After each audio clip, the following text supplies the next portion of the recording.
کل رات تھی وہ جب امام علیہ السلام اپنی بیٹی کے گھر سے مسجد گئے تھے، اور جب اپنی بیٹی کے گھر سے مسجد گئے تھے تو اپنے قدموں پہ چل کر گئے تھے۔ خدا آپ سب کو نصیب کرے کوفے کی زیارت۔ مسجد کوفہ سے بیت الشرف کا کتنا فاصلہ ہے؟ باب سدہ نامی دروازہ کھلا ہوتا تھا، وہاں سے نکل کر امام کا مسجد میں آنا، لیکن گئے تو تھے اپنے قدموں پر۔ اس کے بعد کیا ہوا؟ ہائے میرا مولا! لوگ کبھی سوال کرتے ہیں کہ آخر یہ دو روایتیں الگ الگ کیوں پڑھی جاتی ہیں، کہ نماز نافلہ تھی یا نماز فریضہ تھی؟ اسی اعتبار سے مسجد کوفہ کی دو محرابیں الگ الگ ہیں، نماز نافلہ کی محراب الگ ہے، نماز فریضہ کی محراب مولا کی الگ ہے۔ اگر یہ نماز فریضہ تھی تو کیا مطلب ہوا کہ مولا نماز واجب پڑھا رہے تھے، تو اس صورت میں امام حسن پیچھے موجود تھے، اور اگر یہ نماز نافلہ تھی تو پھر ابھی مولا حسن موجود نہیں تھے، اور شاید یہی قول زیادہ پڑھا جاتا ہے۔ جب شہزادیوں نے فریاد سنی ہے، اور ہونے والوں آپ کی آواز گریہ بلند ہوئی، خدا نہ کرے کسی بیٹی کو اس کے باپ کی ایسی خبر جو کسی صدمے کی خبر ہو، کسی بیٹی کو اس کے باپ کی ایسی خبر دی جائے۔ تو اب جو منادی نے ندا دی ہے، یہ آواز پورے کوفے میں گونجی ہے، ہر گھر گھر میں یہ آواز گئی ہے۔ اس کا آخری جملہ تھا قتل علی المرتضی، علی مرتضی شہید کر دیے گئے۔ اللہ اکبر! رونے والوں، ایک آواز یہاں کوفے کے اندر، ایک آواز کربلا میں آئے گی، لیکن کربلا میں جب آواز آئے گی تو کوئی ایسا پاس نہ ہوگا جس سے گھر سے بھیجا جا سکے۔ ابھی تو کوفہ، ابھی تو بھیجنا ممکن ہے۔ شیخ عباس قمی نے کتاب احسن المقال میں اس روایت کو لکھا کہ ویسے روز ساتھ جاتے تھے مولا حسن حسین مولا کائنات کے۔ آج امام نے ارشاد فرمایا، اے میرے بیٹے حسن حسین، آج تمہیں میرے حق کی قسم ہے، اللہ اکبر، آج نماز گھر میں پڑھ لو۔ اب مولا بہتر جانتے ہیں، اتنی بڑی قسم دے کے جا رہے، اس لیے کہ اگر گھر میں بھائی نہ ہوں گے تو کہیں زینب باہر نہ نکل۔ اللہ اکبر! اس لیے دونوں شہزادوں کو گھر میں چھوڑ کے، اور جب منادی نے آواز دی تو شہزادیوں نے فریاد کی ہے کہ بھیا جلدی جا کے دیکھیے بابا کی خبر تو لائی۔ تو مولا حسن حسین روتے ہوئے مسجد میں آئے، اور خدا کسی بیٹوں کو باپ کا وہ حال نہ دکھا۔ اور رونے والوں، امام کا زخم عام زخم نہیں تھا، میں نے کل بھی اشارہ کیا تھا، ظالم نے دونوں ہاتھوں سے تھام کر، اور اتنی تیز تلوار تھی، اللہ اکبر اللہ اکبر۔ کہتے ہیں جنگ خندق میں ایک نشان میرے مولا کے زخم کا یہاں موجود تھا، جو تلوار کا وار کیا گیا وہ سر کو کاٹتی ہوئی یہاں تک اتر۔ میں جملہ عرض کروں رونے والوں، جسم کی ساری ساخت کے اعتبار سے سر بڑا مضبوط لگتا ہے، اللہ اکبر، خدا نہ کرے کبھی کسی کو سر کے پچھلے حصے پہ چوٹ لگے۔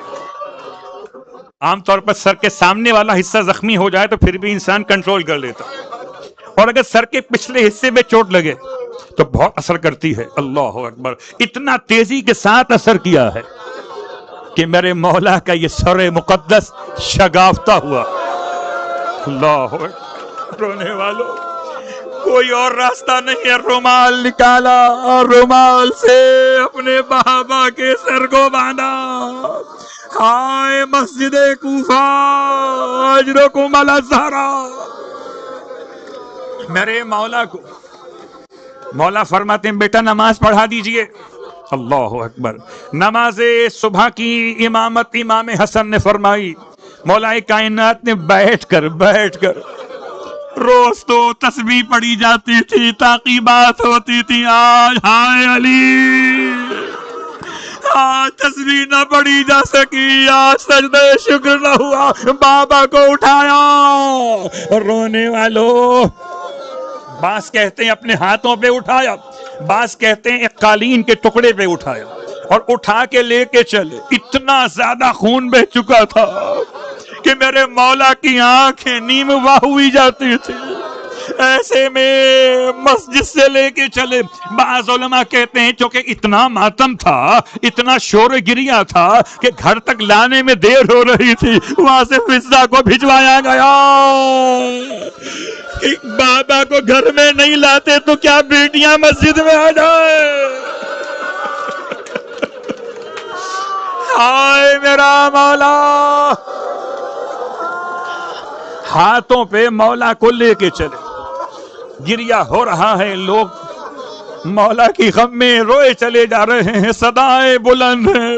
جیسے ہی بیت الشرف کا دروازہ قریب آنے لگا، رونے والوں، ایک مرتبہ امام نے اپنے بیٹے حسن سے فرمایا بیٹا یہ مجمع ساتھ ساتھ کیوں آ رہا ہے؟ کہا بابا یہ آپ کے رونے والے آپ کی خبر گیری کے لیے آتے ہیں. فرمایا بیٹا بھی نے کہہ دو کہ چلے جائیں، میں نہیں چاہتا کہ میری بیٹیوں کے رونے کی آواز واہ غربتا اجرکم علی الزہرا،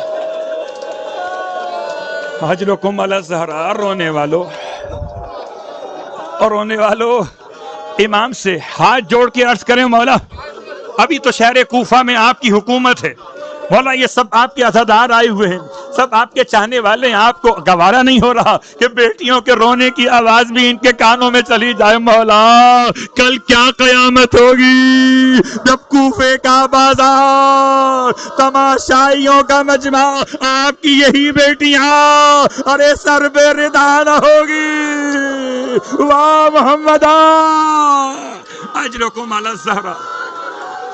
رونے والوں ہائے میرا مولا. پھر فرماتے ہیں بیٹا حسن اب دوستوں کو واپس کر چکے، اب ایک اور خواہش مولا کی ہے.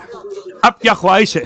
وہ خواہش پھر بھی آسان تھی کہ سب کو واپس کر دیا مولا حسن نے. اب مشکل خواہش آ گئی. اب فرماتے ہیں بیٹا مجھے میرے قدموں پہ کھڑا کر دیا. اور رونے والوں جو مولا کے سر کا حال دیکھا جا چکا، اس کے بعد اس کا کوئی امکان نہیں کہ مولا اپنے قدموں پہ چل سکے. مگر مولا فرماتے ہیں بیٹا حسن مجھے میرے قدموں پہ کھڑا کر دیجئے. رونے لگے مولا حسن بابا یہ کیا کرنا چاہتے ہیں؟ بابا آپ کا حال اس قابل. فرمایا بیٹا میری بیٹیوں نے مجھے قدموں پہ جاتا ہوا دیکھا تھا، اب مجھے ہاتھوں پہ آتا ہوا. اجرکم علی الزہرا. رونے والے بس آخری جملہ، آپ نے گریہ کیا مجلس تمام ہو گئے.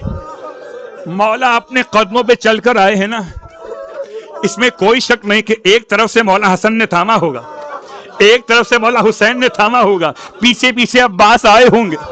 مگر بھائیوں کے ساتھ جب بابا گھر میں آئے رونے والوں تو جناب زینب کبریٰ کا حال کیا تھا؟ کہیں بابا کو لٹایا ہوگا تو پانی کا برتن بھر کے لائی ہوں گی، خون صاف کرتی جاتی ہوں گی. رونے والوں ایک بیٹی مکے میں، ایک بیٹی کوفے میں، ایک بیٹی زندان شام میں. ہائے حسین کٹا ہوا سر سکینہ کیا